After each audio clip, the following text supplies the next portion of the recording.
My wife read your book. I didn't answer that. No, my wife read your book and she said, what an attractive man. How do you deal with female adulation? That's why I covered myself. No, no. I'm curious to know.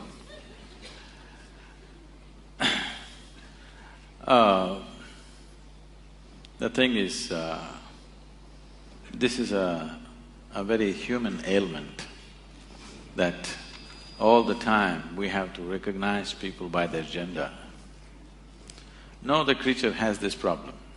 All other creatures on the planet, when their hormones rise, they know who is female, who is male. Otherwise, they're just there. Human beings have got this ailment. 24 hours, 365 days, they can't think of anything other than body parts. So I don't see any females or males, I just see wonderful people, so I have no issues. Okay.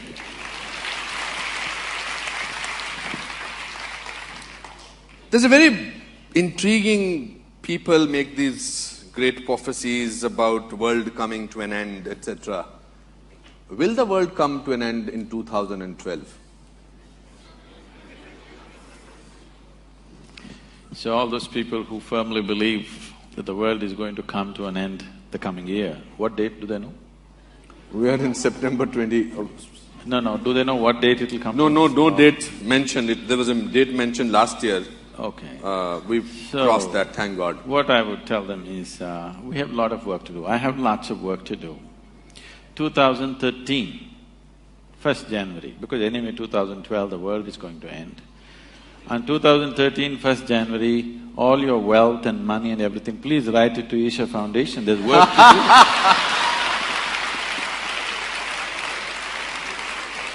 The world is anyway going to end, what are you going to do with your money? So for them this is just an entertainment. They don't believe enough to give away everything and get ready. They just want to play with it. All vain minds are always looking at prophecies. They're looking at predictions because they don't have a plan for their life. Those who are incapable of making plans always fall back on predictions and prophecies. Yeah, but I'll just request to give me 2% of that money that goes to your foundation. Why have you named your foundation Isha Foundation? I have no idea. The name, you mean? The name Isha Foundation. The word Isha literally means that which is in charge, or that which is the source of creation, or unmanifest or formless divinity is referred to as Isha. If you give it a form, it becomes Ishwar. So, the yogic system is not looking at form. We are not against forms. We can use forms as a part of our growth. But essentially, the existence, the whole existence, if you look at it, not a single piece of creation, not a single atom in the existence can happen without the hand of the Creator in it. So, the forms are there. Every form can be seen as divine, but essentially it is formless. So to attain to that, the yoga is the method to attain to that. So right now as you sit here, this very body was created from within, so the source of creation is very much within you. So to attain to that state is the fundamental goal. So it is Isha Yoga and Isha Foundation. Okay. Do you pray? Till now I haven't. I have So not had the need to pray. Do you believe that there is a God? Let's come to this. Before we handle God, let's handle belief first. Why do you believe something? One believes something because they are not sincere enough to admit that they do not know. There are only two ways to be. Either you know something or you do not know something. But whatever you do not know, when you bullshit yourself, it's called as belief. Instead of simply admitting, I do not know, you want to believe something. Somebody believes there is God, somebody believes there is no God. Both are in the same boat. They think they're different, but both of them are not straight enough to admit that they do not know. What is the problem in seeing what I do not know as I do not know? They have a problem because they do not understand the immensity of I do not know. I do not know is a tremendous possibility. Only if you see I do not know, the possibility of knowing arises within you. If you see I do not know, the longing to know will come. If the longing comes, seeking will come. If seeking comes, the possibility is alive in your life. Everything that you do not know, if you believe, you're destroying the very possibility of knowing. So coming to God, there are various kinds of beliefs across the world.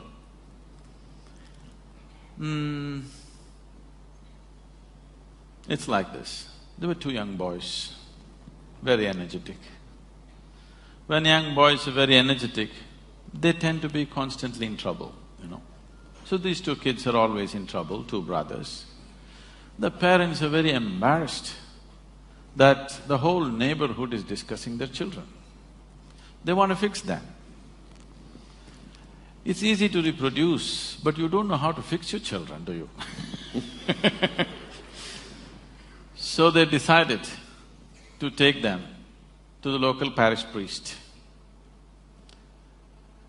They decided to take the younger boy first because together they're strong. They took the young boy, made him sit in the priest's office and they left. The priest walked in.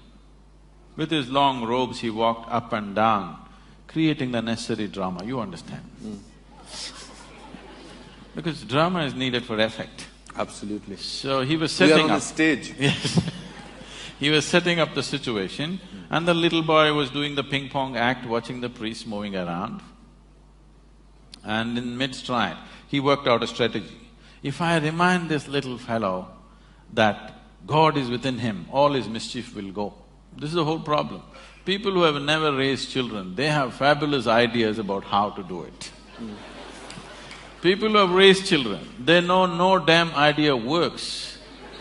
If you have the love and commitment, you wait out the problems, otherwise you suffer.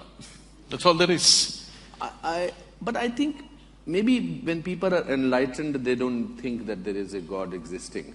No. There are people who are not enlightened. There are people who don't have enough money to sort of… they have to depend on somebody. They say that… Let me finish the joke. Sorry? Let me finish the joke. Okay. My problem is that I can't hear you what you are saying. There is something with with the speaker. The monitors, please, if you can do something. No, I need to do something about this because I'm not able to hear what you are saying. Okay. So, I don't know how do we go about it. Some speaker has to turn this side so that I can hear what exactly are you saying. So is there anybody from the technical team who can do that? Turn the music monitors this side, please. Yeah, is it good? Hello? Yeah. Yes. Thank you. Thank you, sir. So the priest worked out a strategy, how to get the mischief out of this boy. He thought if he reminds him God is within him, all the mischief will go. So he stopped mid-stride and in a booming voice he said, "Where is God?" The boy looked bewildered, looked all over the office because if God is, he must be somewhere in the priest's office. So then the priest saw the boy not getting the point.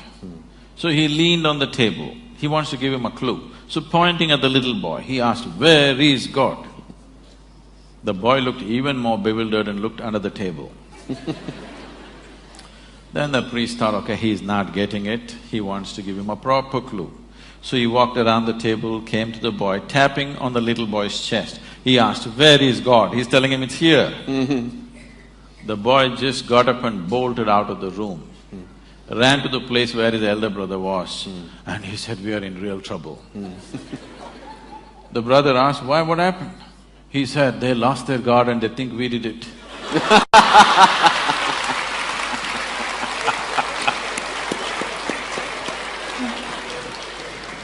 So,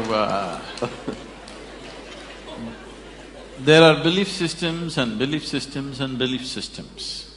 But at the same time, the idea of God is universal. Why this has come is, see, the moment you're born, you look around, there is so much creation. You need an explanation. So you look at your mother thinking she could have done it. Well, she delivered you, but she can't do the planet, you know. You look at your father, he doesn't look like that. You look at many other adults, they don't look like that. So you need an answer. You ask somebody who's little larger than you. Instantly they say, there is somebody up there who is doing all this. But see, we are sitting in a round planet, aren't we? Are we? We're sitting in a round planet, not even in the North Pole, at a certain latitude, and the planet is spinning. If you look up, you obviously look up in the wrong direction.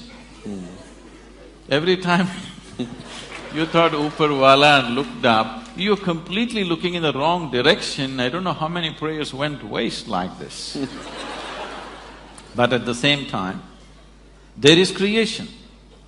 There is something which is the source of creation. Because we are not able to nail it as to what it is, because we are human, we give it a human form. If we were buffaloes, I'm sure we would have thought it's a big buffalo, for sure. Because we are human, we think it's a big man or a big woman or whatever. So, it is perfectly all right for people to create a god. This is the thing about this culture. Here we have 33 million gods and goddesses, because this is the only culture which understood God is our making. There's something called as Ishta Devata. You can create your own god today. If you can look at all the existing gods, if you don't like them, you can make your own god, a tree in your garden, a rock in your garden, your mother, your wife, anybody you want, or whatever you want. You like this vessel, you can make this your god. Nobody thinks anything weird about it in this country, because we understand this is our making. After all, in every piece of creation, the hand of the Creator is there. Whatever you can relate to, you use that, it's perfectly fine. Yeah, that's why we worship stones. We want No, to… we don't worship stones. We worship the source of creation in the stone, Yeah, which is a piece of we also want creation. to have the… I don't want to argue on this. So, do you think Where is the argument? all our epics, Mahabharata, Ramayana, Shankar, Ram, Sita, they are fake? No, they have a historicity. Okay. There are buildings to prove that they were there. It's still in dispute. The dispute is on means they were definitely there, isn't it? Okay. Kiranji, namaskar.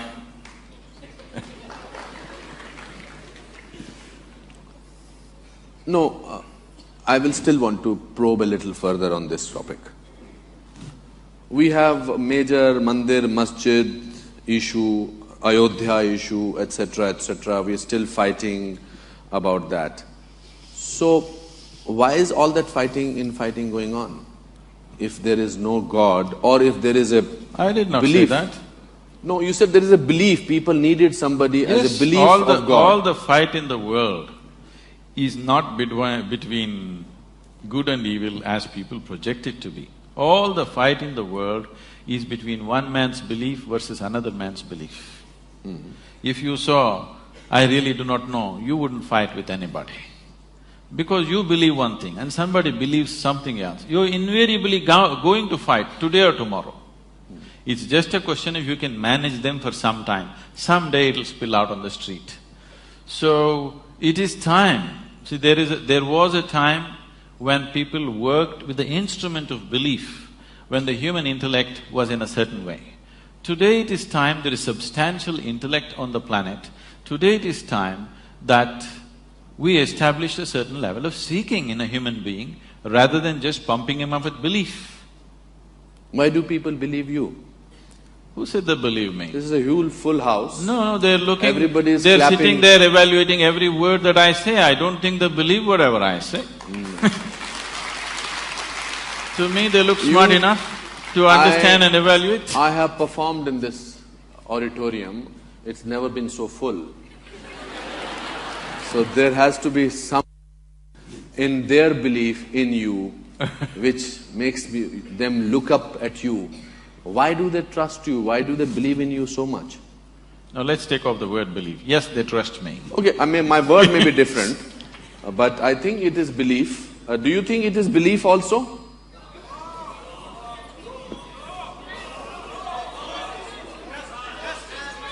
Okay, just a minute. Give me some. People who think over here that you have full belief in Sadhguru, raise your hands. There are some people, okay.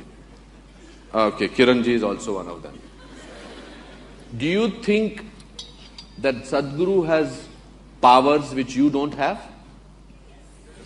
They can't ride a motorcycle like me, I'm sure. What are those powers? What makes you different? What makes you special? What makes Pallavi Gupta writing a book on you and calling it you? What makes her change her life? What makes people over here, so many people I know who will not come to a function like this, they are here and they are here on time. What is it in you that makes you different?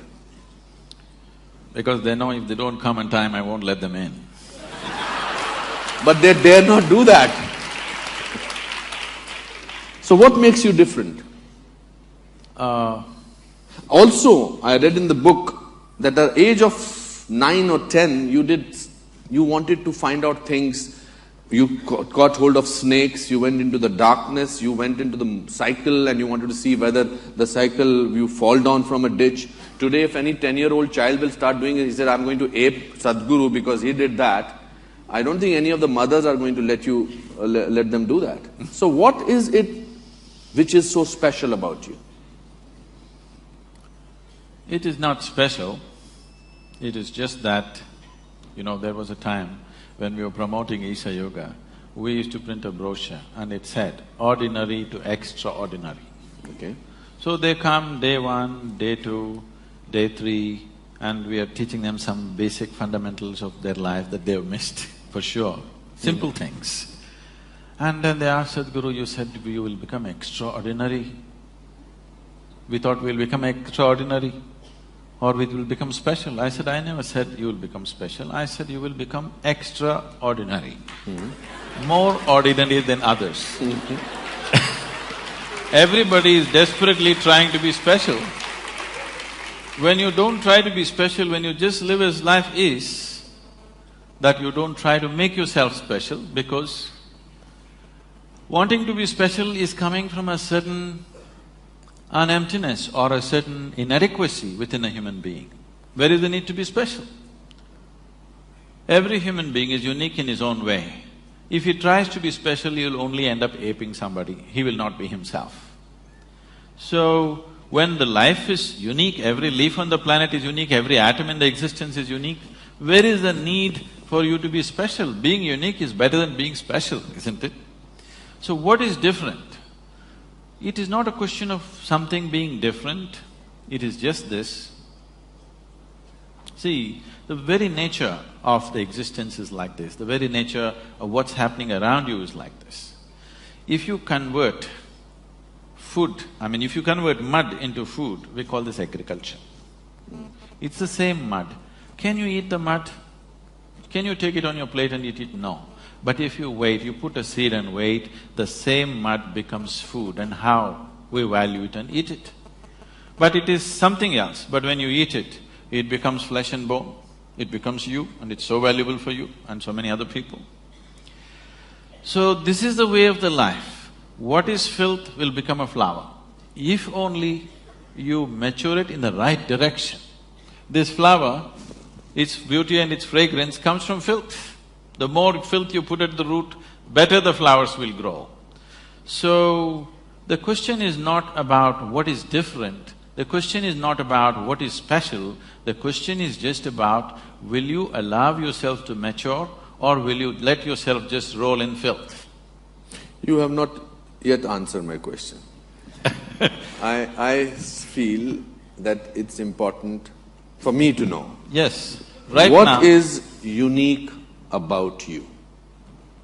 What you said is fantastic, because that's what we all know means, no, why is it that we've kept the flowers here, not a lump of earth? Simply because it's the same thing, but it's flowered, that's why you keep it here. That's all with me. So, you do admit that you are special? I have flowered, not special. Okay, let's not go by the words.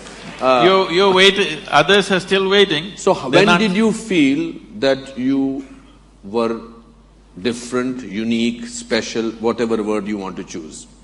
When did you feel, at what stage of your life you felt that you wanted to share your knowledge with the people? And when did you feel that you want to tell the people that there is something ordinary and there is something extraordinary? So it's like this. When I was 3.5, 4 years of age, I realized one thing, that I do not know anything. I just do not know anything. To such an extent, if somebody gives me a glass of water, I keep staring at this water for 3-4 hours at a stretch. If I find a leaf, I'm looking at it for 6-7 hours at a stretch. If I sit up in the bed staring at the darkness, I sit like this the whole night. Now, what is happening with me is just this. I do not know what water is. I know that if I drink it, it'll quench my thirst. But even today, do you know what water really is? You do not know. With all this science, have we understood even a single atom of creation in its entirety? We have not. So if I look at the water, I still do not know this, so I did not know how to shift my attention to something else. I would just be stuck with this. In this condition, they sent me to school. Yes, I read that quote about you going to the school. So I went and stared, paying absolute attention to the teachers. The kind of attention nobody would have paid them, total attention. Initially I heard their words, I understood what they were saying. After some time, I realized they were only making sounds, I was making up the meanings in my head. Even now, I'm only making sounds. Because you assume you know English language, you're making up the meanings, isn't it? I am trying to. If if I suddenly speak in Tamil or Telugu or something, I would be just making sounds as far as you're concerned. So once I realized that they're only making sounds, I'm making up the meanings, I stopped making meanings. I just looked at them. Suddenly the whole thing became so amusing, somebody going on making noises. So a big smile spread on my face. They were not amused. So after some time, I wouldn't even hear the sounds. I would just see all kinds of, things, reverberations happening around the teacher. After some time, I wouldn't even see them. I wouldn't know that they exist, but I would be still staring. So my schooling passed like this. So about 2 years ago, 2.5 years ago, this school where I studied over 4 decades ago, they came to invite me for their 125th anniversary. They were inviting all the prominent alumni of the school. So they came and invited me. I said, see, why me? Because I was not just a not good student, I was not even a student. I only went there when it was really necessary. So they said, no, our school has produced union ministers, our school has produced film stars, our school has produced cricket stars, you are the only mystic, you have to come. So I went. So I went and stood up in the quadrangle to speak the same oppressive buildings, and I looked at this classroom, suddenly this came back to my memory. I was 11 or 12 years of age. As usual, I was paying absolute attention to the teacher, but I don't hear a word of what he says. So teacher is trying to get a response from me. 35-40 minutes he tried very hard. He couldn't get a word out of me because I don't hear what he's saying. Then he held me by the shoulders, shook me violently and said, you must either be the divine or the devil. I think you're the latter. So till then my problem was, what is this, what is that, what is that, what is this? I knew nothing. But there was one constant, this is me. This was clear. Suddenly this guy confused me. Is this divine, is this devil, what the hell is this? So I tried to stare at this. I couldn't, so I closed my eyes and sat. When I just sat there staring, my dear father, being a physician, he started thinking I need psychiatric evaluation. So the moment I closed my eyes and sat, the same people who thought I need psychiatric evaluation started saying he's becoming a yogi. I'm telling you the secret. Okay. I was staring at somebody, they thought I need psychiatric evaluation, I was staring at something or somebody. The moment I start staring at myself, they said he's a yogi. So I started staring at myself with my eyes closed, looking for hours on end, days on end. Then, I got into my youth and so many things happened, finished my university somehow and got into a business. And one afternoon, I come from Mysore, where at least at that time the tradition was like this. If we want to test our motorcycles, we ride up Chamandi Hill. Yes. You've been there? Yes. If you want to trek, we go up Chamandi Hill. If you want to have a party, we go up Chamandi Hill. If you fall in love, we go up Chamandi Hill. If you fall out, you have to go. If you have something to do, you have to go up Chamandi Hill. If you have nothing to do, that's a place. So one afternoon I had nothing to do, so I rode up Chamandi Hill, parked my vehicle there and climbed up to a place. I know this place, the whole hill very, very well. So I sat on a rock, my eyes were open. I did not even close my eyes. Till that moment I always thought, this is me, that is somebody else. I have no issue with that somebody, but this is me, that's somebody else. Suddenly I did not know which is me and which is not me. What was me was just all over the place. The very air that I breathe, the rock that I sit on, the atmosphere around me, just everything was me. I thought this madness lasted for about 5–10 minutes, but when I came back to my normal senses, 4.5 hours had passed. For the very first time in my adult life, tears were flowing. Me and tears were impossible. I looked like this. My shirt is wet, to that extent tears are flowing. I've always been happy and peaceful, that's never been an issue. But every cell in my body was bursting with ecstasy. I did not know what hit me. When I shake my skeptical head and try to figure what's happening, the only thing that my mind could tell me is maybe I'm going off my rocker. The closest friends around me, when I said, something is happening to me, look at me, they said, what did you drink? What did you take? This is all they could ask. So, I did not know what I hit. I did not know what happened to me. All I knew is, I have hit a gold mine, I don't want to lose it. So if I sat down, I would be just simply dripping ecstasy like this. To a point, I think it's 2 minutes, 7 hours, 8 hours have gone.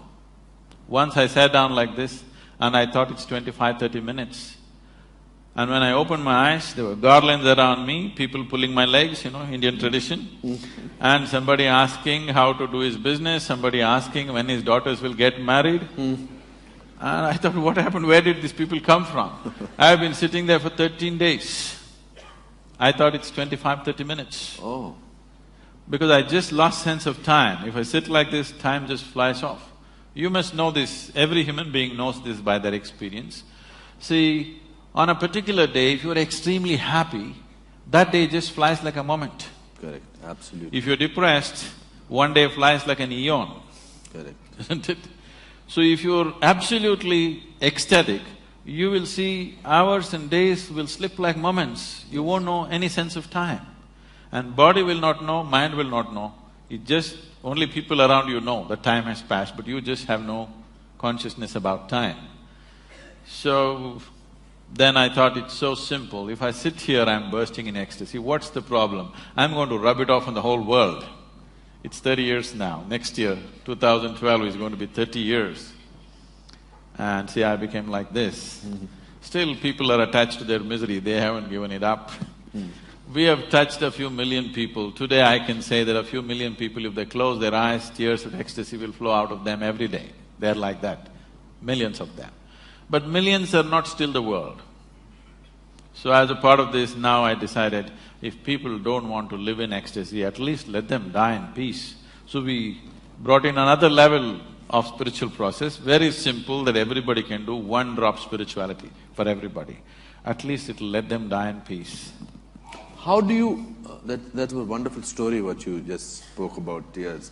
How do you explain, if you have to explain spirituality to a common man who does not understand, how do you explain, what is it being spiritual? See, what is physical about you? You gathered, isn't it? You gathered over a period of time. Yeah. What you gather can be yours. I'll not dispute that now. But it can never ever be you, isn't it? Okay, if you can simplify that for me. See, right now, as I'm speaking, I take this vessel and say, this is my vessel. all of them will think, oh, Sadhguru's got a problem. But I have a reputation of being wise, so they will wait. Let's see. But after some time I say, this is me, then they'll say, let's go. Because this is a clear sign of insanity. This is happening to you every day. See now that water, is that you? I feel like doing this. That water, it's not you, but you drink it and it becomes you, isn't it? So what is not you is becoming you. What is not you cannot become you. You believe it's become you. Okay. How many… Sorry, you were about to say something. Now what you gather, you can claim it's mine. But if you say it's me, it amounts to madness, isn't it? If I say this vessel is me, it amounts to madness. This vessel also was dug out of this planet, this also was dug out of this planet, isn't it? But you saying this is me, is it any better than me saying this is me? It's not any better. It's just that because we are in a democracy, the majority is with you, so you win. Correct, absolutely. So, why are people unhappy? Why are people unhappy? People are unhappy because they have not taken charge of the fundamental instruments of life that's given to them. It's like this. See, your system is made in such a way, this is the most sophisticated machine on the planet, yes? Yes. Human mechanism is the most sophisticated, complex machine on the planet. This is the gadget. People have not paid any attention to it.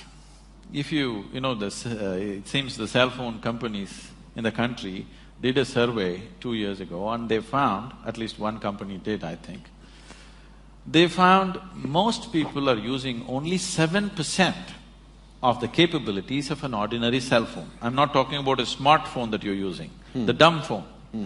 They're using only 7% of that.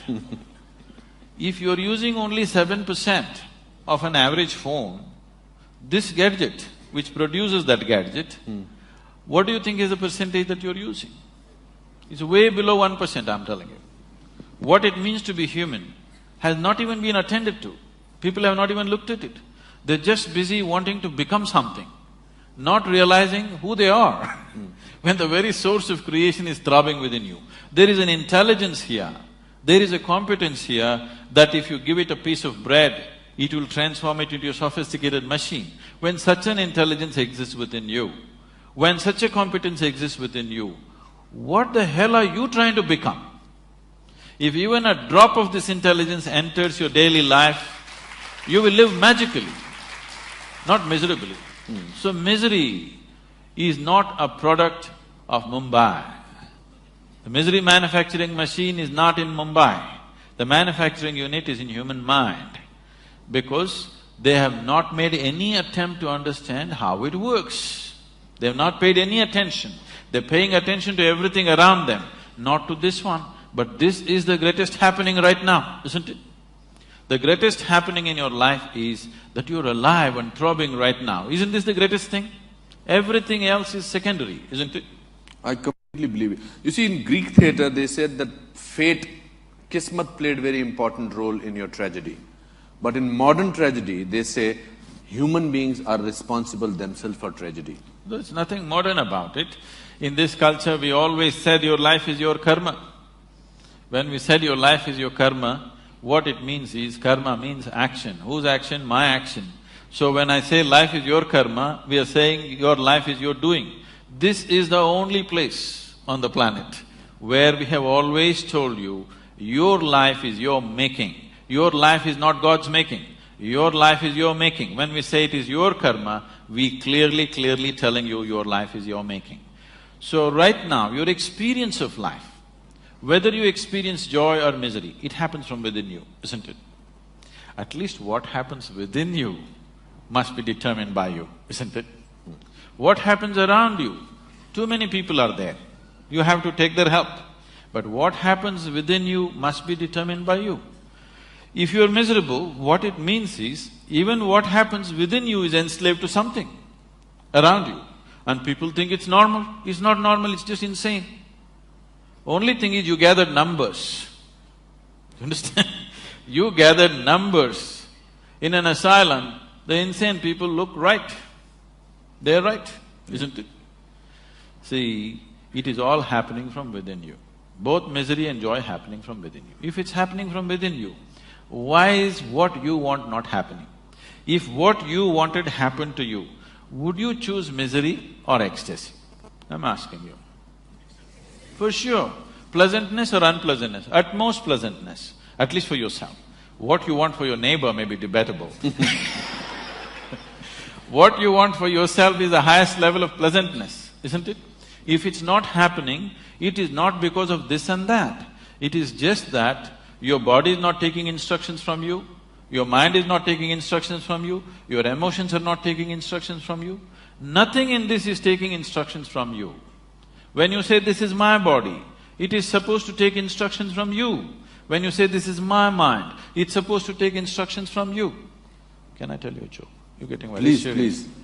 Please. On a certain day, Shankaran Pillai went to the bar to drink with his friends.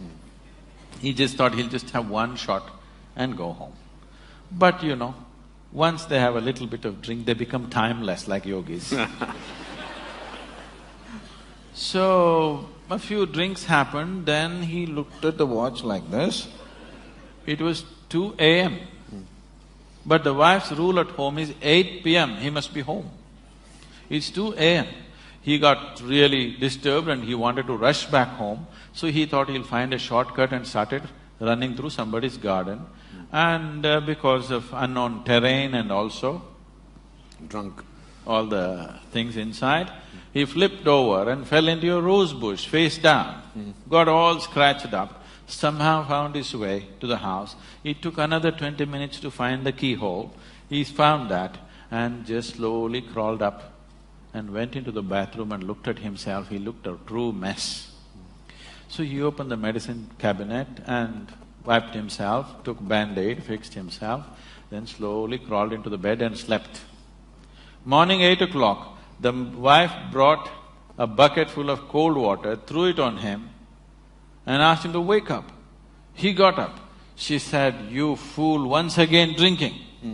He said, "No, honey, since I promised you 6 months ago, I haven't touched a drop." She held him by the shirt, dragged him into the bathroom and showed him. All the Band-Aid was on the mirror. Now, this is the attitude people are taking. Right now, if this is feeling unpleasant, you want to fix that one. No, no, no. If this is feeling unpleasant, you need to fix this one, not that one.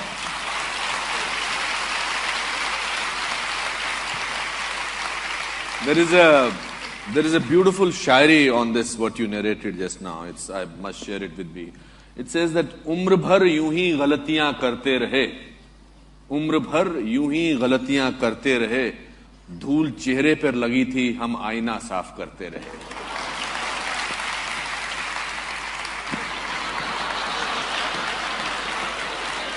Thank God he admitted some things he does not understand.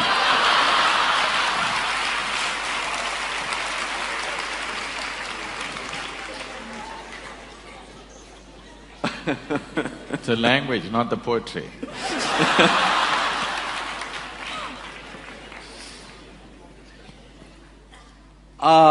I feel very proud to be an Indian, and I'm sure a lot of people feel. But corruption bothers me, and I'm sure you also spoke about it. How do you think spirituality can help get rid of corruption to some extent? So let's understand this corruption, because it's a very important thing that everybody understands this properly in its right perspective, rather than reacting against a bunch of people who are in an advantageous position, okay? Why I want you to understand this is because for the first time in the history of independent India,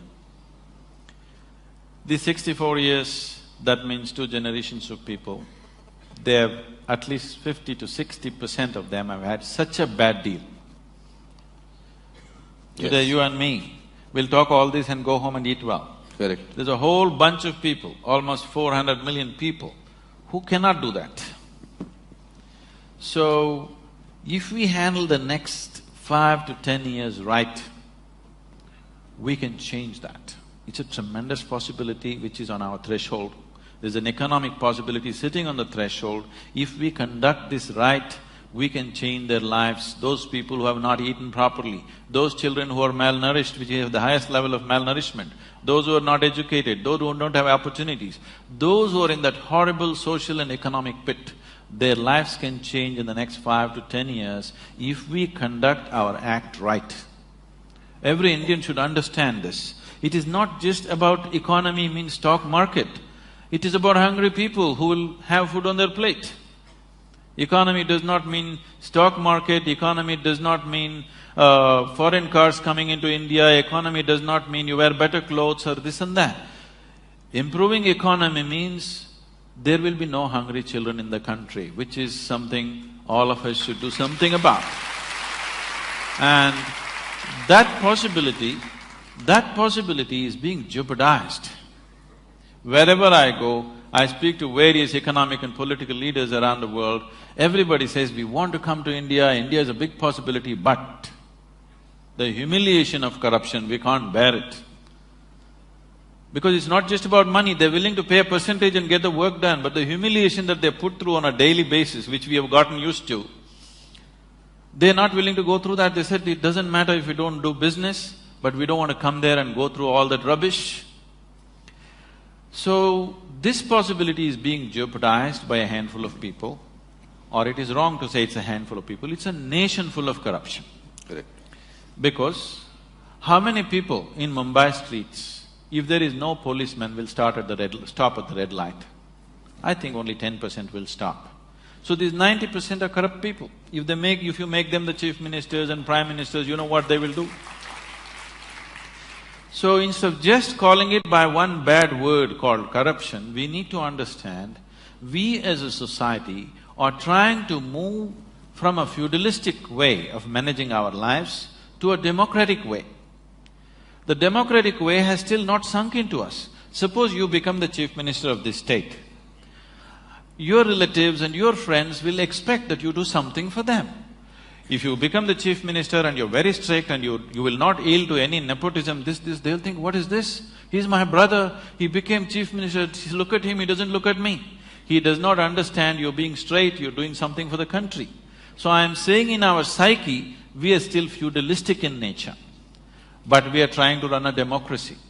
Democracy will not happen with an active sense of education as to what is democracy, what is the power of democracy, what it means, what is the responsibility of living in a democratic society. This has not been done. We just took democracy from the British and we think if they just put their vote and get their fingers dirty once in 5 years, everything is settled. No, we have not educated people. We are still a feudalistic society acting to be democratic. So, many people, the corrupt people, the very, very corrupt people in the country, I have met them, they're bewildered. Why are people upset? I'm only doing for my family. This is just a little bit of misunderstanding about Einstein's theory of relativity. You know, Einstein said everything is relative. They misunderstood relatives are everything.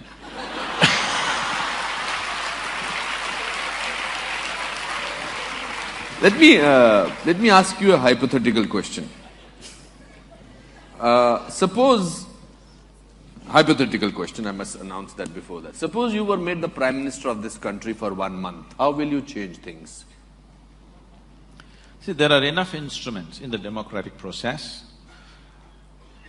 Making me or anybody a Prime Minister for 1 month is a cruel thing. Okay, for 5 years. Yes.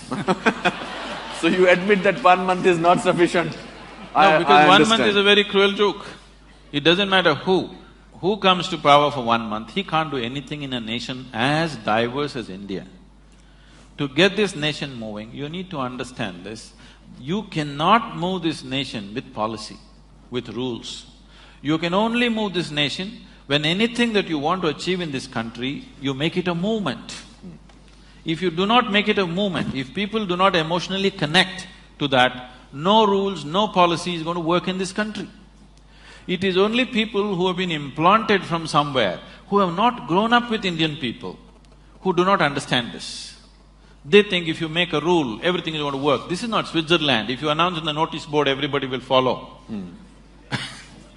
Here you have to make a movement out of it. You have to make people connect emotionally to what needs to be achieved. If you are not able to do that, nothing is ever going to happen. So, whoever becomes the Prime Minister, I don't want to imagine myself there. Okay. What do you think should be done? It can be very easily done. There are examples of states which are going leaps and bounds ahead. If you saw Bihar just 10 years ago, it was just… I've driven through Bihar just wanting to see what Bihar is. It just looked like Afghanistan, large parts of it. Correct. Today things are happening. Absolutely. Wonderful things are happening. Just one man. Things are happening in Gujarat, just one man. Absolutely. So can't we produce 25 men or women like that in this country for every state? Are we so impotent that we cannot produce 25 human beings with some integrity who will do something straight for this nation? And today you don't have to do much. India is sitting on a boom time. You just have to manage a few things and let it happen, that's all. You just have to see that economic process do not go out of control. You just have to manage that. You don't have to do anything. It's boom time, the whole world is looking towards you.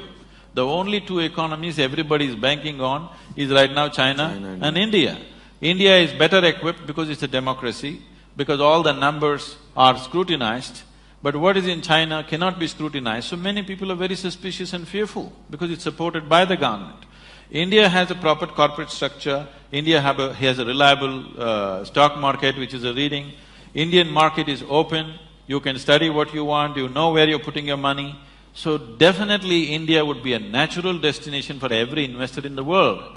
Only thing is they're afraid of our system. Corruption, not the system. They like our system. Our corruption… Corrupt system. System is not corrupt. Corruption. Corruption. The reason it's the people who are He manning it. has a way of making me say things that he wants me to say. No, the people who are manning it. People who are manning it are the problem. But how do we find them? You mentioned two states. You mentioned Gujarat and you mentioned Bihar. And strangely, they are not the states which we have in the center. So how do we… are we politically corrupt, politically completely bankrupt? How do we do that? No. It is only because common people are not participating in the democratic process. Yes. Participating in the democratic process does not just mean once in 5 years you cast your vote. Most people don't even do that. But I'm saying even if you do that, that is not enough. Democracy is an active sport, it's not a spectator sport. You can't sit back and say, let somebody do democracy. Democracy means you are the boss, you can't sleep on it. You have to be active to everything around you. If you do not bring that consciousness in people, that awareness and activism in people, it'll not work. At the same time, for everything you protest, for everything you call a bandh, for everything, it's our culture. People have understood the technology of how to stop the nation, bandh, hartal. But how to run the nation, it's a different technology. If you want to become a neta tomorrow, you don't have to create anything, do you understand? All you have to do is, I'm sure you have enough fans in Mumbai, take 1,000 people and block the sea-link. It's a new road. That's it. Just block it, you will become a neta. You don't have to build the ceiling to become a neta. If you build, you will be in lots of trouble. If you block it, you are there. How do you retain… how does one in today's time, in these times, retain a certain amount of innocence, a certain amount of sense of wonder? How does one do that? Especially this is for parents whose children do not have that, unfortunately. See, now there are two things you said, wonder and innocence. Wonder does not necessarily come from innocence. Okay. See, for example, science, modern science, has done phenomenal amount of exploration. They've gone to places, They've gone into things that we would have never thought possible, all kinds of things. When you were a child, you definitely looked up at the sky, isn't it? Absolutely. Did you ever count the stars? I used to do that in Simla, tried. there was nothing to do. How far did you go? Oh, no, nothing. I could not go beyond 100 or 200. So I meticulously sat down on the terrace, counting, trying to make, segments of the sky and trying to count. I've gone up to 1700, and then you get mixed up. What was there is not there, what was not there has come, it gets all mixed up. But today, that itself was wonder. 1700 just blew my mind. Today scientists are telling you there are over 100 billion galaxies, not stars, 100 billion galaxies. So as you explore, as you know, the wonder will increase because you realize the nature of the existence, then wonder will just explode. Scientists are so freaked now, they don't know where to go, which direction to go, because wherever they look, it is looking deeper and deeper than ever it was. Something as simple, just on your facial skin right now, there are 18 billion organisms. Do you know this? Don't imagine them, they're actually there. But you can't see them, that's good. I'm saying as we look closer at life, it's just exploding into wonder. So wonder is gone not because of lack of innocence or because of innocence, because what we call as knowledge, stupid conclusions about life. Today people are carrying their attention deficiency like a qualification.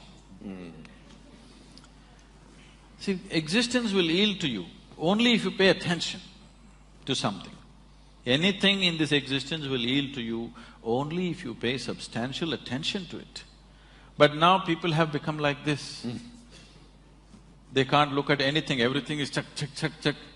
Now in this condition, there will be no wonder, only conclusions in your head. There is no perception, there is only, monologues going in on your head. There is no perception. If there is perception, all noise in your head will just stop. If you're looking at something absolutely beautiful and engaging, everything stops. Why people are enjoying your cinema is just this, you switch off the lights, they focus on the thing for those whatever few minutes or 90 minutes or whatever, their usual monologues are gone, something else is happening. They don't know what's the next scene or whatever which keeps them on. But the important thing is, their attention is engaged continuously, which makes them feel something has happened to them today, going to the cinema hall. If you just keep the lights on, you will see cinema will not be effective. Or if somebody is talking to them, it'll not be effective. They just sit there like this. It is the attention which is making the difference. It is not what's playing on the screen. It is what is playing on the screen is instrumental in grabbing the attention. But it is the attention, continuous attention, which is making the experience of being there. So, this is a rudimentary form of meditation. It's called dharana. It's mentioned in the 7 different forms. So how does one in today's time retain that attention span? One simple thing is, if I say yoga, that will be a bad thing because it's like I'm promoting it. No.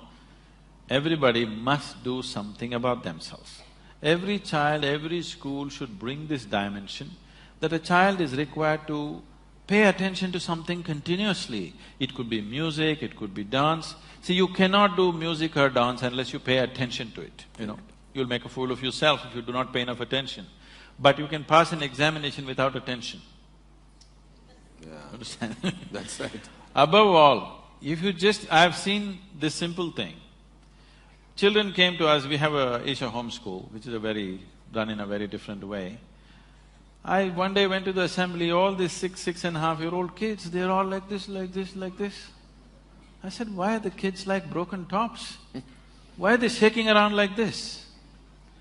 Then I just brought this thing, simply every day in the morning, Sari Gama Pada Nisa, 15 minutes, everybody must do. You go there after 2 months, they're all sitting like this. That's all it takes. If you just make them walk in the forest in the night, one night, okay? In the darkness, you just make them walk, you will see they will become like this. Their ability to pay attention will become like that. Their sense of wonder will explode. You just take them into the jungle, make them walk for a night without torches, without cell phones, without anything, in a protected atmosphere, you will see within one night, there'll be a tremendous transformation in the sense of wonder in the child's life. But we are making them physically incapable of these things.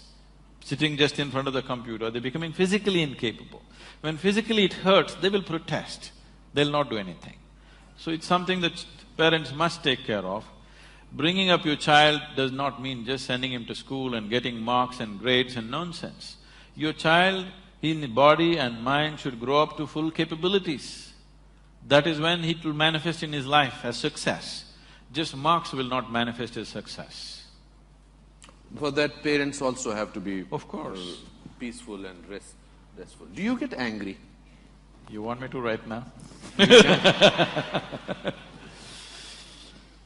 It's not that I'm incapable of anger, I'm capable of everything. It is just that I have not given this privilege to anybody that they can make me angry, they can make me happy, they can make me unhappy, they can make me miserable. I have not given this privilege to anybody.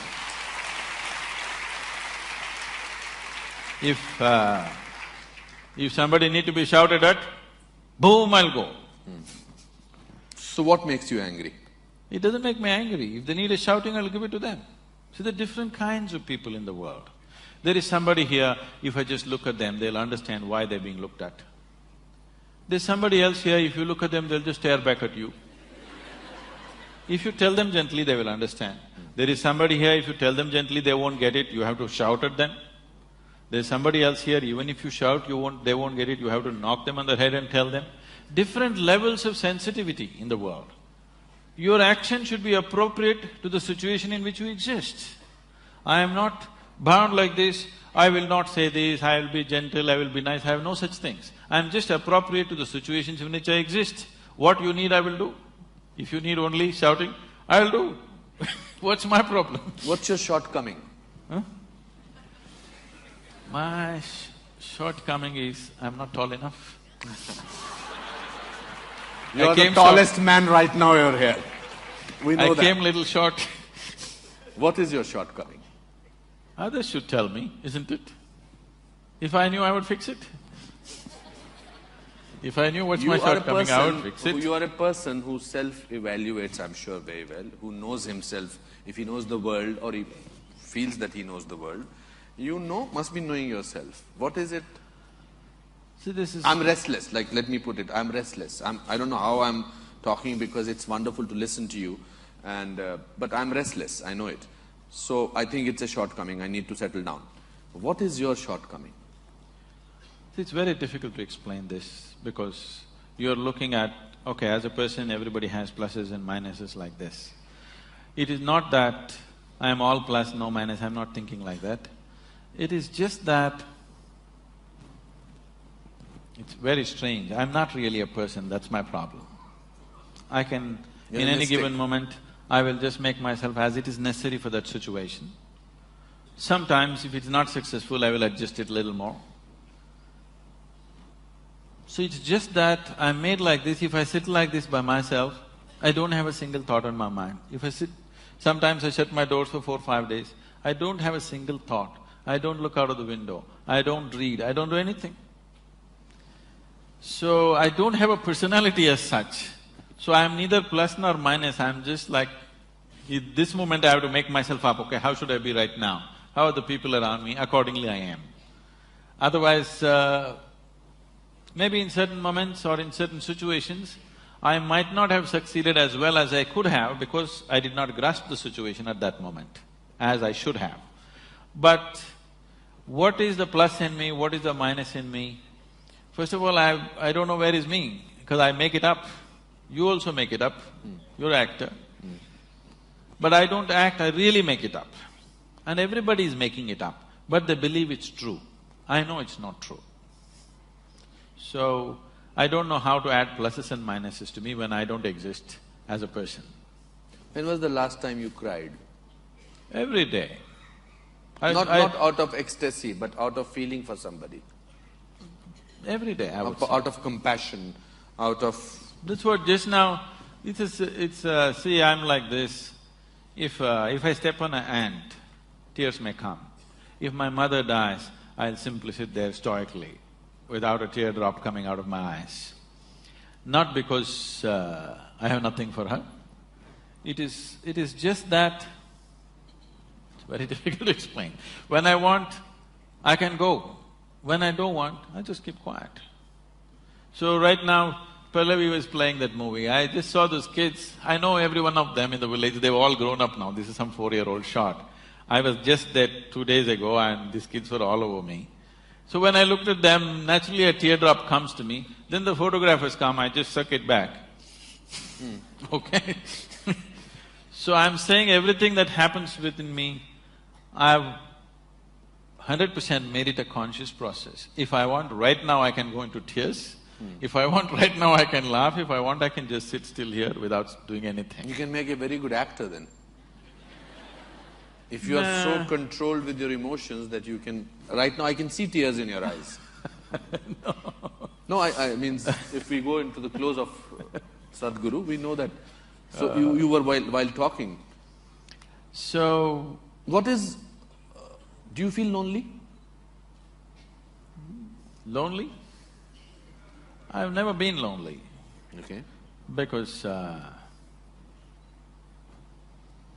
the Creator has never left me alone for a moment. I suddenly felt a sense of loneliness in you in this fraction of a second. The Creator has never left me alone for a moment. Who is the Creator? He's not left anybody alone for a moment. It's only because it's throbbing within you, you're alive, isn't it? Either you're conscious of it or not. You said just now that your Creator has never left you alone. Yes. So who is that Creator? What do you mean, who? There is creation. My first question was… There is creation, right? There is creation. Did you create it? No. No. So something obviously created it. The thing is, being human, you want to draw a human picture. Who is that? That's not the point. Here within you, it is in the human form.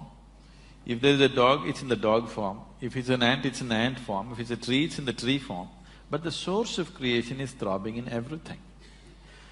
Because people are unconscious that such a huge thing is happening within them, there is a possibility of them feeling lonely.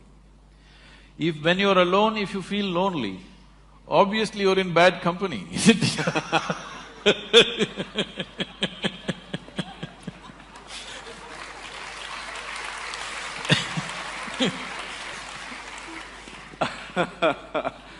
It's a great journey to be talking to you, I must say. If you have to describe, before we go to the questions to the audience, if you have to describe yourself in one word, what will that word be?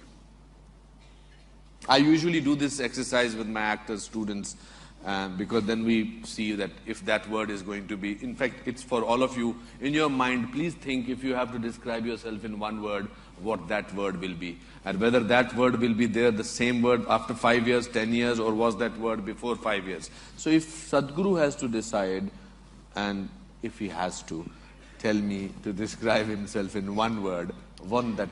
apart from mystic. Okay. Would you consider wildlife as 2 words or 1 word? What is the word? Wildlife. It's… for you it's 1 word. 1 word. So life, uncultured, uncultivated, just wild and as it is, that's me. You're very warm also. Just life, nothing else. It's been very enriching talking to you, I must say that I feel rich. Okay, so questions from the audience? Yes, ma'am, in the red dupatta. Sorry, I don't know your name, you can tell me your name. Sorry? Sushmita. Okay, there's a mic coming for you, Sushmita.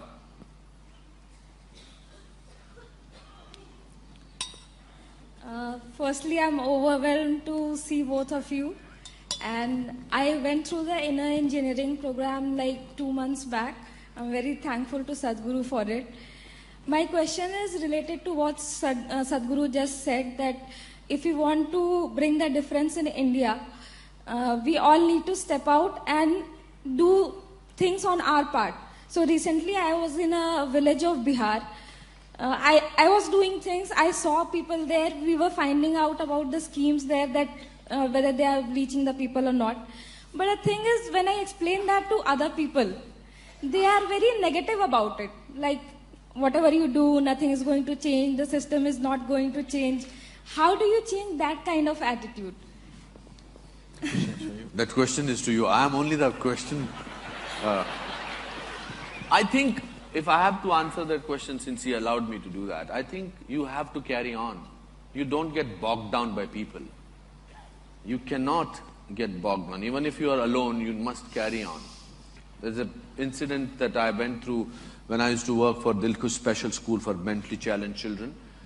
Sister Dolores, who was a Spanish nun, I told her that I want to teach here, but don't tell anybody because they will think that I'm doing it for publicity. So she said, then don't do it. I was a little surprised. She said, out of 100 people, if 4 people believe you, for us those 4 people are very important. So I just want to do that. That's what I… See, not possible is a normal vein everywhere. Not possible, not possible. What is possible and not possible is not your business, that's nature's business. Your life is about doing what you really care for. Whether it's possible or not possible, why the hell are you concerned about it? That is nature's business. Nature will decide what is possible and not possible. Your business is just to work for what matters to you. If you don't do what you care for, if you do not create what matters to you, why are you living your life? What is the point of existing here if you're not doing what really matters to you? If you're doing some other rubbish which is safe, what is the point? Your life is worth it only if you're creating something that you care for, isn't it? If you're not creating what you care for, it's a wasted life before you live it. See, when we moved into the ashram in Coimbatore about 18 years ago, next to us is a rainforest. It's very rich and fantastic, but this particular hill right behind our ashram all the big trees were taken down in this one hill alone because there was an illegal furniture industry right opposite to where we are and we had to buy that out and dismantle it. They had removed all trees in this except the smaller ones. So in summer times it'll get brown and it radiates heat, and ashram temperatures would be at least 3 degrees to 4 degrees sometimes warmer than Coimbatore city. So I told our people, I think we should plant this mountain up. They said, Sadhguru, mountain planting?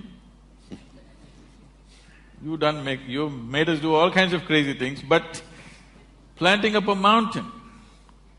Then I came with a simple formula. I said, you are not going to take plants and plant it, we will just do it this way.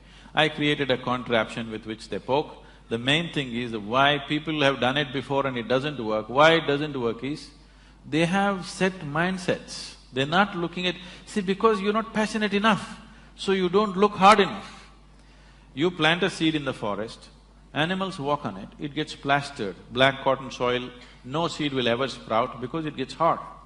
So we just poked with a conical metal thing, put 2 seeds, and I said, put sand, not soil. So put sand. About 21 days, a little over 3,000 volunteers. All we provided was midday meal on the mountain. They sang songs and like picnic we walked around. Today you come and see, all the trees in this mountain are about 15 years old and it remains green through the summer. Our temperatures are at least 3 degrees lower than Coimbatore city. And based on this, when some UN agencies came and they predicted in 1998, they came and made a prediction, by 2025, 60% of Tamil Nadu will be a desert. I don't like any kind of predictions, because predictions are made by people who are incapable of a plan in their life, you know. Absolutely, yeah. You're not taking human aspiration into consideration, you're just taking cold statistic and trying to decide the future of the world. So I said, let me see it for myself, and I traveled around. I just drove across Tamil Nadu in a week's time. And I saw that the prediction was wrong because in my estimate it would happen much sooner than 2025. Then I thought what to do, because Tamil Nadu is one region on the planet which has an agricultural history of 12,000 years of farming on the same land. Some places the same communities and same families have been existing for 12,000 years. They've been doing farming. The only other place which has such history is some parts of South America. Nowhere else there's a 12,000 year history of agriculture. 12,000 years this land has nurtured us. In one generation, we're going to turn it into a desert. It didn't look like a good idea to me. So I just made a barefoot calculation. Tamil Nadu's green cover is 16.5%. National aspiration is 33%. How many trees should we plant? I just made a simple barefoot calculation and arrived at 114 million trees. If you plant in 6 to 8 years, in 15 to 20 years, we'll have 33% green cover. So I called a group of people and said, we need to plant 114 million trees. Their eyeballs flew, Sadhguru, do you know what that number is? I asked them, what's your population, Tamil population? They said 62 million. 62 million people. If all of us plant one tree today, nurture it for 2 years, plant one more, what's the number? You got it? Why is it? Even a beggar on the street can plant one tree, isn't it? It doesn't need any capability. Only willingness is missing, isn't it? The necessary concern is missing. Because we don't understand how life happens. We think life happens out of supermarkets and shops. Life happens out of the planet. If you don't nourish it, it will not happen. So, what is possible and not possible? Leave that to nature. Today we've planted over 14 million trees in 6 or 7 years now. Tamil Nadu's green cover has gone up officially by 5.2%. The Google Maps show that over 7% increases happen. This is the only part of Asia where actually green cover is going up. Tamil Nadu is the only place where this is happening. And I want you to know, we did not give up our life to do this. We did not give up our life to do this. To turn this mountain green, we worked only about 22 days. To make this 14 million trees happen, we have worked, a certain group of people are working full-time, rest of us have just pitched in here and there, that's all. You don't have to give up your life to make these things happen. It is just that getting everybody involved is the big thing. Correct. Yes, yes sir. Mic to this gentleman, please. Forward, forward. Yes.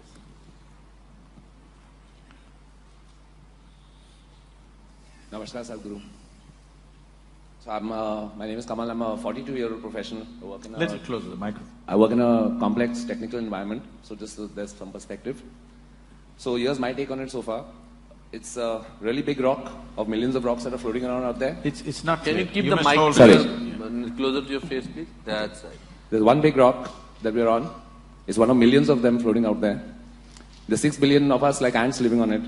We recently turned clever, about 5,000 years for us, and we did… Sorry, I'm really not getting it. You must hold the microphone like… Okay, I'm sorry. It's quite safe, you must… Okay. Okay, we'll start again. Yes. So there's 6 billion people living on this world. We recently turned clever, maybe about 5,000 years ago for us, and Western civilization maybe 2,000–3,000 years, and they think they're very clever. There's no mass consciousness on the planet. There's no combined or individual instinct for self-preservation of the environment. We have limited resources.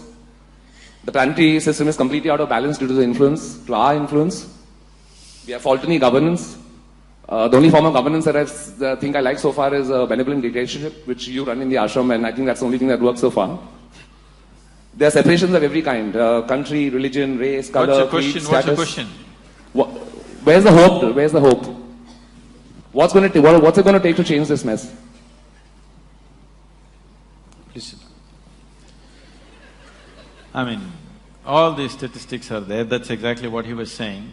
You're looking at all the horrible things. You're not looking at all the beautiful things. The earth is still spinning on time. Sun is coming up every day in the morning.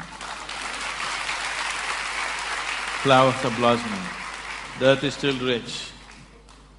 Human beings though they lost a little bit, they still have their brains in place. So, look at the possibility rather than going on looking at what's not working. I am not saying we should not understand what's not working. Yes, we have to understand what's not working. But don't fill yourself with that. Fill yourself with a dream to create a possibility. Why sitting here, a young man like you going on saying this happening, that's happening, where is the hope? You'll only get depressed. You getting depressed is not a solution. You getting depressed is one more problem on the planet. Yes? Already we have enough. That's a good one. And I wanted to just get up and look at all these people. They're nice, healthy, vibrant people. It is just that life has not hit them hard enough to get up and do something right now. And apart from that, their daily grind is keeping them so busy, their own family, their own home, their own children, their own stuff is keeping them too busy for them to be going out and doing something. If you create an opportunity, I'm sure any number of them will participate. We have not created sufficient fora which is straight enough, sincere enough for many people to identify themselves with. This is exactly what we've been trying to create in South India, that first thing is brutally cleanliness. Cleanliness will not come easily, I want you to understand. When 10,000 people gather, a few million people gather, to keep the place clean of corruption, corruption does not mean somebody's become an official or a minister and taking money from somebody.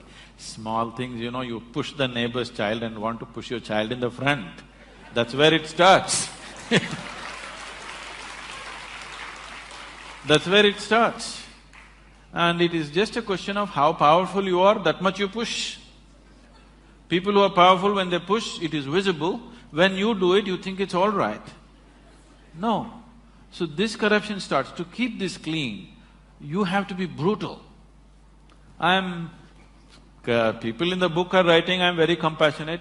Most of the day I am horribly brutal, chopping down people for small things that went off the line. If we did not do that, you would not see the atmosphere that you see in the ashram. You do not see the cleanliness that we see in our movements. Though millions of people are working, they function like this. 1 rupee will not go unaccounted. So, this will not come easy. Brutality. Every day what I do is not compassion, not love, just brutality, really. Wonderful. Also, there's a very beautiful line which says that failure is an event, never a person. So, I think you have your answer. And as Sadhguru said, let's not have one more problem on the planet. Yes, please. Kiranji wants to ask a question. Yes. I'm sure it's for him. Not for me. It's not working.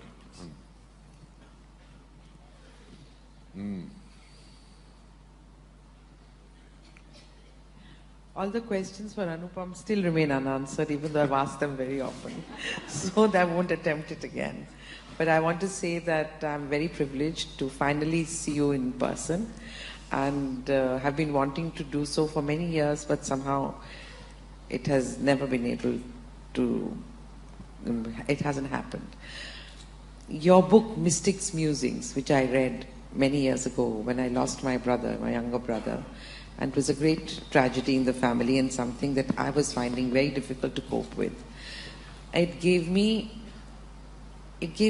great amount of courage and made me feel much better. I don't know why it did. Maybe some works of philosophy take you into a realm where you're supposed, where it just makes you feel better that you're just a part of a greater design and nothing to feel so sorrowful about. Also, it talked a lot about spirits. It talked a lot about life being a continuous process. So there are about 100 questions I want to ask you, but there's one thing I've been very curious about after reading the book. In that you write about when you and your wife, everybody was constructing the Dhyana Lingam, and you talk about how her grasp of life slipped from her. It became the thread of life or the grasp of life, something to that effect, became very fragile when she could not hold on to it and she passed away. What exactly did you mean by that?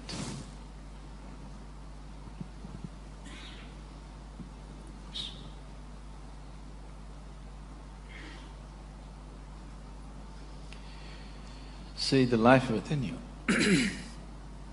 the life within you manages to stick to the physicality of who you are. We have already been through this. Physicality is something that you gathered. It is not you, it is material. It is just a piece of this planet. What you gathered from the planet, if it has to stick to the life that you are, you must be in a certain level of reverberance. If you drop in intensity below a certain point, you can't hold it. That is called as dying of old age. There is no such thing in the world anymore as dying of old age, because doctors have decided you cannot die of old age, you can only die of a heart attack or a liver failure or a kidney failure or something. You cannot die of old age anymore.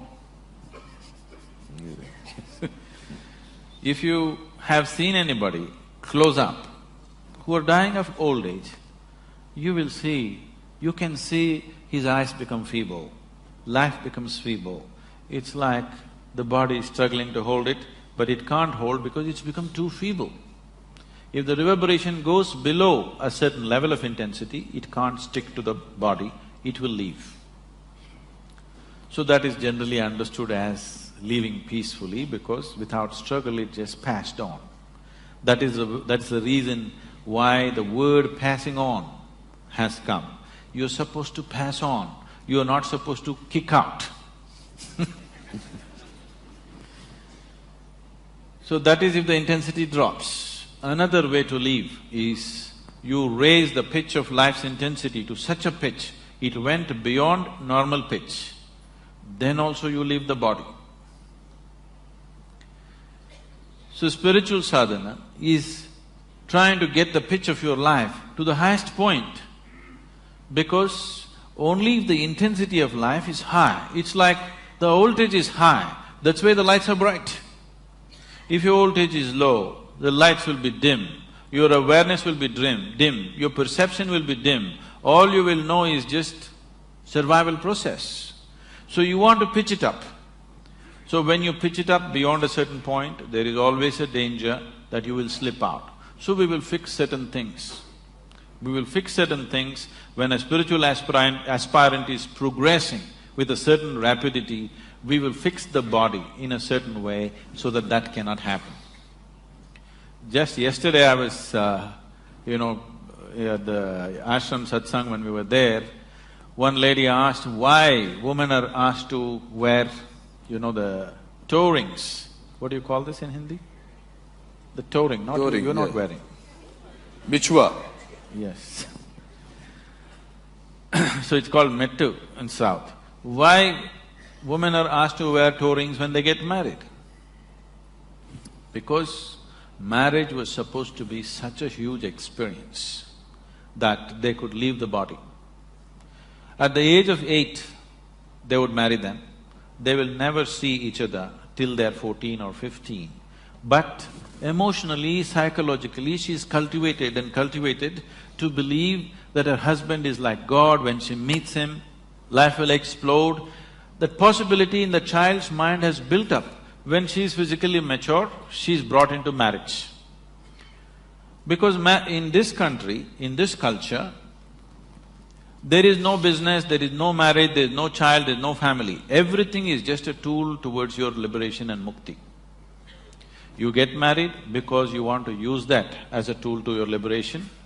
You raise children because you want to use that as a tool to your liberation. You become a sannyasi because you want to use that. It does not matter what you do. Everything is towards your mukti or liberation. You feel an ecstatic sense within you simply because of the union within yourself, not because of what somebody else is doing. So now in a marriage, what somebody else is doing or what your husband or wife is doing doesn't matter, just the way you are is an explosive experience. This is how a lot of women lived in the past, because the process was very scientific and it was done properly. So they put this metal on the toes and also on the ring finger always, because if there is metal and certain strategic places in your body, you will not accidentally leave your body. So when you do spiritual sadhana, when we notice somebody is becoming very intense, first thing is, I will gift them a simple copper ring, which they must wear and they cannot remove without you also. They must wear and they cannot remove without permission. Because if this simple metal is on the ring finger, when they get into certain states of exuberance, by accident they will not slip out of the body. So she got into such exuberant states. Naturally, certain little bit of jewelry things were there. These things were never discussed till that point. The many things I refuse to discuss because devices will work well only when people do not know how it works. So we just put it on people, we never explain. But when this situation happened, I had to explain what happened. She sat there on a full moon day evening with everybody. There were people around, and after 5 minutes, it is in the shrine, she got up and went. My eyes are closed, I knew she got up. I got little irritated, because nobody ever gets up once they sit down. Till we say it is time, nobody ever gets up. And of all the people, my wife getting up and going, little irritation in me. Why is she getting up of all the people? Then I ignored it and I sat down. After 5 minutes, she came and sat down. In another 7-8 minutes, she just went like that. When I looked, she was gone, with a big smile on her face. Then I looked, she has removed her nose ring, she's removed her bangles, she removed her toe rings. See, she did not know intellectually, but at that moment she felt this is what is stopping her. And she pulled out all those things, kept next to the wash basin and came back. And she sat down within 7-8 minutes. But this is not something that happened accidentally. She announced this almost 9 months ahead of time. She had prepared, my girl who was only 7 years at that time, that she's going to leave in this month, but it happened 1 month early for various reasons, so that's a different aspect. But this is not new in this country. Any number of yogis just sit down, announce to everybody and leave their body. This whole process started 1 year before that. 1 year before that, there was a yogi called Nirmalananda in the Biligiri Rangana Betta in Karnataka. Anybody been there? BR Hills, you been there? Oh, it's a fabulous place. So, he lived there. For 14 years he lived in silence, just in the 4-acre ashram, he never stepped out of it. I met him in a strange way. I used to trek in those mountains. So, I go alone and trek for a week, 10 days when I run out of food and there's no way I can procure anything. I live out of the forest, but when I'm done, I come out and ride off. I park my motorcycle somewhere, I trekked for almost 5-6 days. It is rainy season, head to toe I'm in slush, okay? I'm really drenched with mud and everything. Then I came out and I was extremely hungry, I had not eaten for 2 days. I was very, very hungry. So there's no hotels, nothing there. So I had heard about this ashram. Me and spirituality were impossible at those times, that never occurred to me, I was just, in a different mode altogether. So I went to this ashram, there were about 15 steps to climb. I wouldn't get off my motorcycle at all those days, I just rode up the steps and went and parked my motorcycle leaning it onto the wall next to his door. And he came and he looked at me and he grinned. Then I said, I'm hungry. But he was not talking, so he said, come inside. And he made me sit down. He had a little, baking thing, he baked some bread for me. All he had was this bread and honey. So he gave me bread and honey, I ate up 2 loaves of bread for making up for 2 days. Then after that, we developed a silent relationship. Whenever I went there, I would take a bunch of bananas or something and he would give me a can of honey. This transaction went on.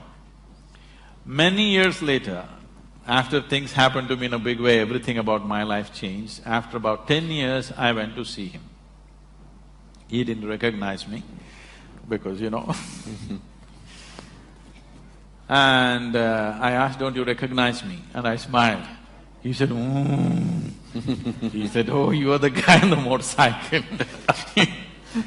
So at the age of 73, he decided when Uttarayana comes, you know what's Uttarayana? The sun's relationship with the earth, when it moves from southern hemisphere to north, you heard of Bhishma waiting to die at that time.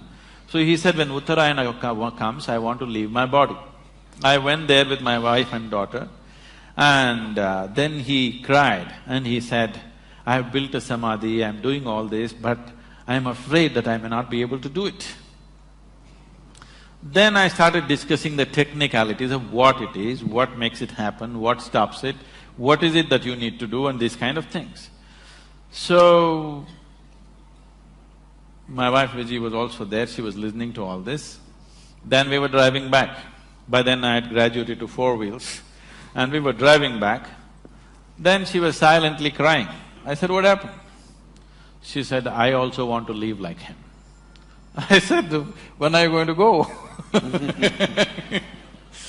I was trying to make a joke out of it. She said, no, this is what I want to do. I said, why? What's wrong with your life? She said, no, everything is right with my life. My outside is good, my inside is feeling wonderful. I want to live when I'm like this, not when something is wrong with me. Then, as a husband, as a father of the girl, I'm trying to discourage her. But as a guru, definitely I want somebody to go as far as they can go. So from that day she asked for what to do. I gave her some simple sadhana, never believing that she will go to that pitch and intensity, because she was not somebody who was steeped in spiritual sadhana. She's just a very alive, she's either up or down, She's either absolutely exuberant or down. She doesn't know the in-between. She's not somebody whom you would consider a yogi or established in sadhana, nothing like that. She's a very exuberant person, and that's all it takes. That you're alive, that's all it takes. It's not that you know this or that, you're just 100% alive. That's the only qualification you need. And she started working towards it, she announced it 9 months ahead, we tried to sabotage it in so many ways to slow it down, but it went the way it went. Yes, please. We'll take 2 more questions and then I think… Yes, ma'am.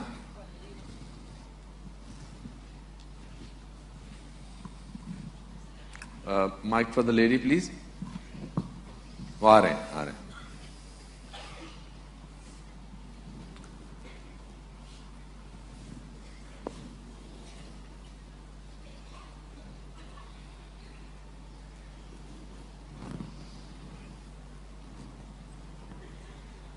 First course of Isha Yoga.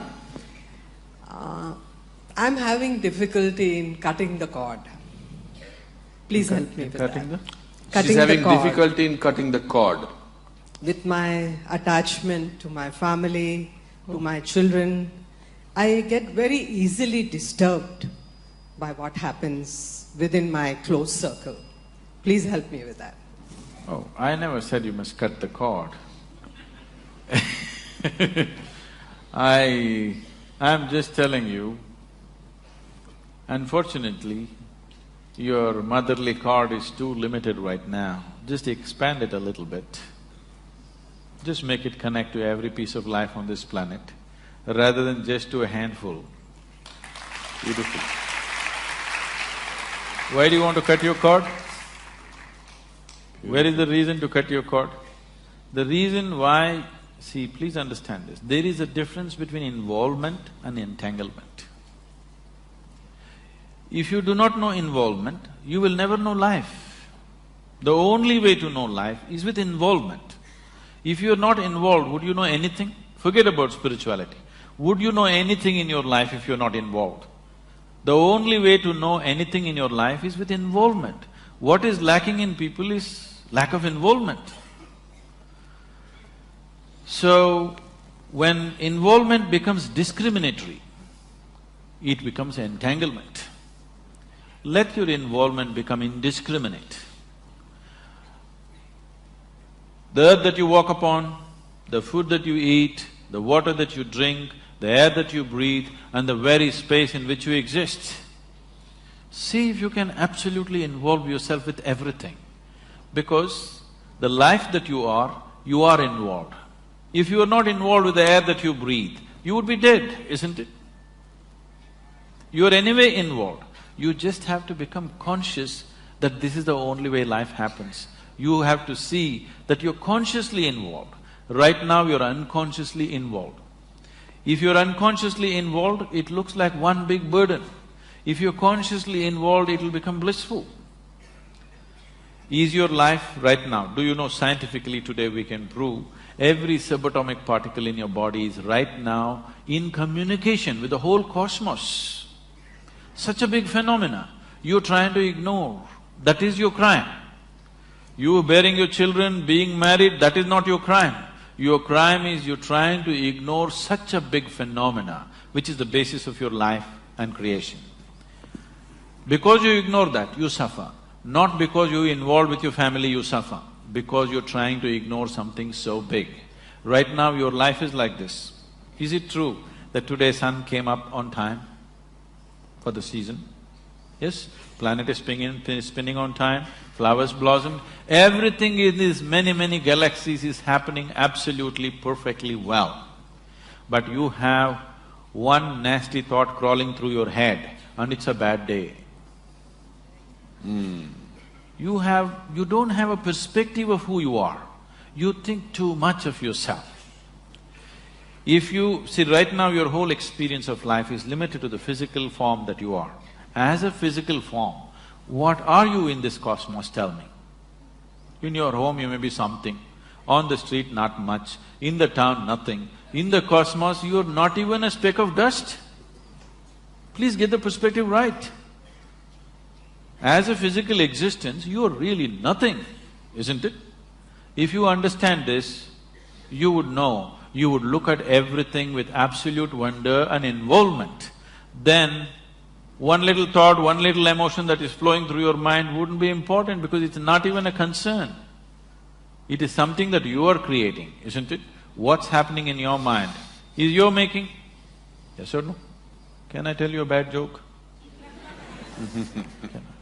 Please. Yes. Anas. Can we have the last question now? Sadhguru? A joke? Okay. I'm so sorry. हो सके तो मुझे माफ कर देना. A lady went to sleep. A lady? A lady went to sleep. In her sleep, she had a dream. In her dream, she saw a hunk of a man standing there, staring at her. He started coming closer and closer and closer and closer. He came so close, she could even feel his breath, and she trembled, not in fear.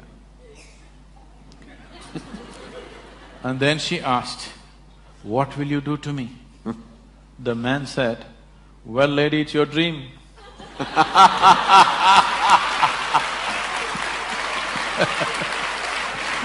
So, what is happening in your head is your bloody dream, isn't it? Now your problem is not that life is not happening the way you want it, even your bloody dream is not happening the way you want it. This is your problem. At least let the dreams happen the way you want it. The world doesn't happen the way you want it, that's different. If your dream happened the way you want it, you would be still joyful, isn't it? I hope you got your answer, ma'am. Yes, hello? Up there, yes, I think… Oh. Yes, ma'am. In the other world, yes. Yes. Okay. Yes, please speak up, it's okay. Yes, yes, we'll try and… Your basic question is, what is awareness? That you are up there.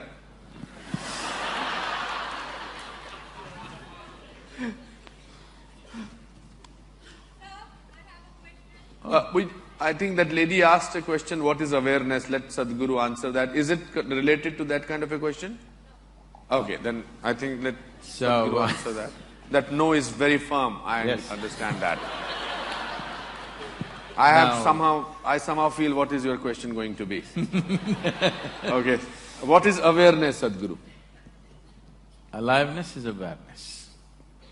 You know that you're alive only because you're aware. Only thing is, right now your awareness is very limited, it's in low voltage. You just have to pump it up. You just have to increase the pitch of the voltage, that's all. It's not that you're not aware. Only because you're aware, you know that you're here. Otherwise you wouldn't even know. Suppose, is there anybody sleeping in the dark corners? Suppose somebody's gone like this, he doesn't even know where he is, isn't it? Not only he does not know where he is, he does not even know whether he is or he isn't. Isn't it? So you're aware, that's why you know you're here, that's why you know you are. But now, it is not strong enough. It is not lighting up the whole space, it is only lighting one corner of your life. It is giving you enough awareness to survive in the world. It is not giving you enough awareness to know the nature of life. Now when we say awareness, awareness, we are talking about only heightening your awareness, not creating some new awareness. Your awareness is good enough for survival. Is that enough for you? Or do you want to know the very nature of your existence? If you want to know the very nature of your existence, then you need to pitch up your awareness to a higher level, otherwise it will not happen. Please, this. Yes, the lady with the no. We have all eyes for you now. What's your name? Mrinalini. Why don't you shoot at him?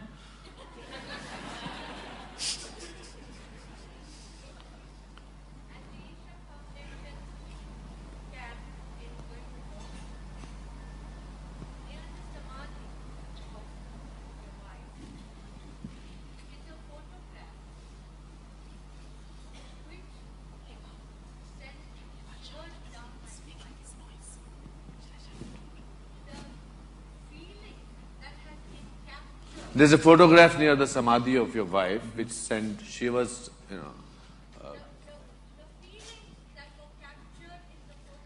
Whose photograph is that? Okay.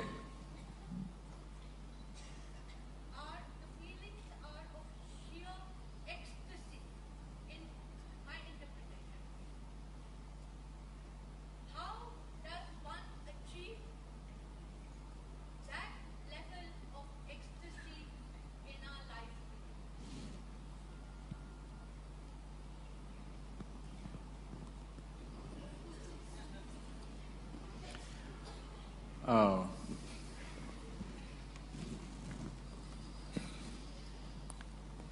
So every life that is here is capable of joy, is capable of blissfulness, is capable of ecstasy. The only problem is they're not able to sustain it. The problem is of sustainability. Everybody knows moments of all this. But to be there, you have not built the necessary foundations. See, if there is a wall, you can jump up and have a peep. Or you can go on a trampoline and have a little longer peep, but you'll come down. But if you build a ladder, which is not so romantic as jumping, but if you climb up, you're across the wall. So, instead of calling it by different names like blissfulness, ecstasy, this, that, pleasantness, highest level of pleasantness. This is what every human being wants. If your body is pleasant, we say it is health. If it becomes very pleasant, we say it's pleasure. If your mind is pleasant, we say this is peace. If it becomes very pleasant, we say this is joy. If your emotions are pleasant, we say this is love. If it becomes very pleasant, we say it's compassion. If your very life energies are pleasant, we say this is bliss. If it is very pleasant, we say this is ecstasy. If your surroundings have become pleasant, we say you're a success. This is all every human being is seeking, isn't it? Nothing more. You want your insides pleasant, you want your outsides pleasant. This is all a human being is seeking. Outside pleasantness, you need people's cooperation. Yes? It is a craft. You have to arrange, you have to compromise, you have to deal with situations properly. Creating outside pleasantness is a certain talent, a certain capability. Not everybody is able to do the same thing on the outside. But when it comes to interiority, all of us are equally capable. Nobody has come better endowed than the other. Every human being is capable of the same thing in the inward dimension. So, somebody is sitting in a state of ecstasy, how to get there? Is it possible for me? Don't even ask the question, is it possible? If it is possible for me, it is for sure possible for you. But what I do on the outside, is it possible for you? Maybe, may not be. But what I do on the inside, is it possible for me? Definitely, definitely possible. Inner experience, nobody can be denied. External capabilities are different. So, what needs to be done? Whatever you've been through, the inner engineering is the fundamental. If you get this one thing right, you will naturally grow into that. The problem is, every day you keep undoing it. Understand? So every day in the morning you do this, now we're giving the Isha Kriya CD also all over Mumbai. But every day in the morning you give yourself a 3-minute crash course in inner engineering. You will see, in 3 months' time, you will be feeling very pleasant. In 6 months' time, if you simply look at a tree, you will burst into ecstasy. If you look at a cloud, you will burst into ecstasy. If you close your eyes, you will get there. No matter what, you just need an excuse, you will become like that, for sure. Because these are the fundamentals. That's why I'm saying it's engineering, because if you want to engineer something, you have to do it right, otherwise it'll not work. You can't somehow… See, you want to build this building, you can't somehow place something and hope it will stand. It will not stand. You have to place it in a certain way, then only the building stands up, isn't it? Similarly, you have to hold yourself in a certain way, then only this experience holds up. Otherwise, moments up and then down. Also, I feel, with your permission, I think if you depend on others to make you happy, I think there's a possibility you may not be happy. If you decide that you need to decide to be happy, then there is a possibility. Why are you underestimating her husband? Okay.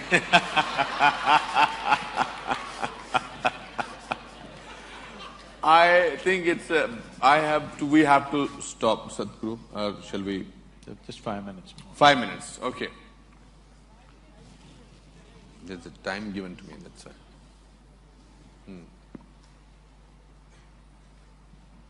Good evening, all of you, and my pranams to Guruji and Anupamji. I'm Vijay Shankar. I'm from the media and also a classical dancer. So, Guruji, I would like to know, man is always craving for more and more and not happy at all with whatever he gets.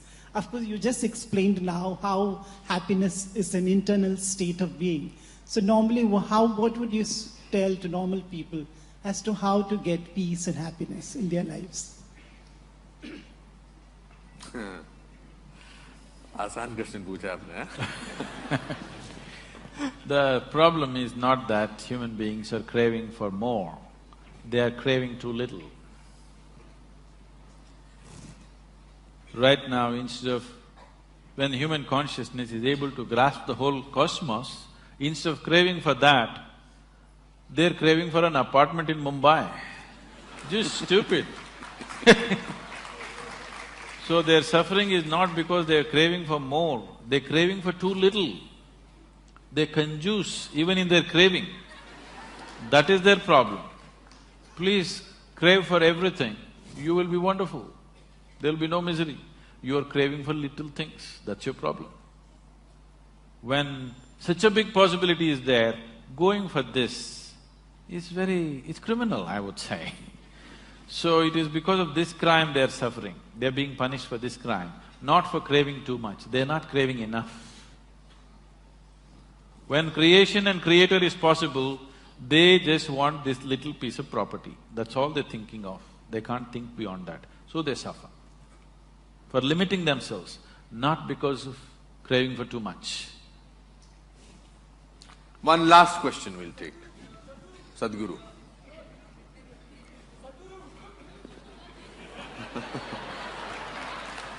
That's a burning question.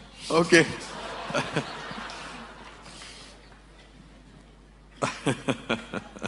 Sadhguru, I have deep gratitude towards you. I read an article about you from you in Times of India, and I was really amazed. And that led to, a strong feeling. I just can't imagine. I still have that feeling. So that connection is with you. So I have been, since childhood, I have been ignored a lot of times. I feel I have been manipulated, So I'm not able to understand, what is happening actually. I always go through these things every now and then. Okay. So if you've been ignored by everybody around you, it's a fortune. You have life for yourself.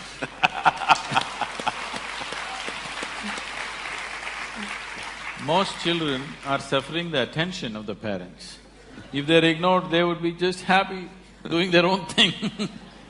So, you just sit there and listen to me.